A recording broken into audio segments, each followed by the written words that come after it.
Hello everyone, नमस्ते. माझे नाव राहुल. ही video आहे reality day of 4. Reality day of 4 माझ्यासाठी खूप चांगला आहे, कारण की डे 3च्या नाईटला मी खूप उशिरा झोपलो होतो आणि असं वाटत होते की मी सकाळी लवकर उठेन की नाही उठेन. पण लवकर उठलो मी. 5ला मला जाग आली आणि त्याच्यानंतर सकाळी उठून जे मॉर्निंग रूटीन आहे व्यवस्थित टाईम टू टाईम सगळ्या रूटीन्सला मी वेळोवेळी फॉलोअप केले आणि सकाळी उठून एक्सरसाइज, वॉर्मअप, स्ट्रेचिंग, जॉगिंगला जाणे ते सर्व व्यवस्थित पार पाडले. हे तुम्हाला सांगण्याचं कारण हे की डे 3ला आमच्या इथे डे 3 नाईटला आमच्या इथे फंक्शन होता.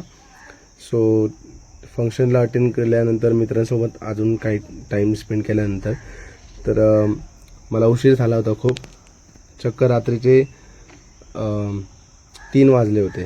सो पण मी ठरवले होते मनात की मी नक्कीच डे 4ला पूर्णपणे त्याच शिद्दतने फॉलोअप करेल आणि डे 4ला व्यवस्थित कंप्लीट केले मी टाईम टू टाईम.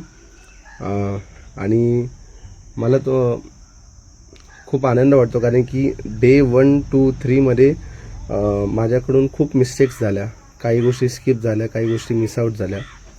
पण डे 4 मी पूर्णपणे खूप चांगल्या पद्धतीने पार पाडला आणि असंच निरंतर मी माझे सगळे टोटल 60 डेजपर्यंत डेज व्यवस्थित पूर्ण करेन. आणि thank you so much for watching the video. See you again. Bye.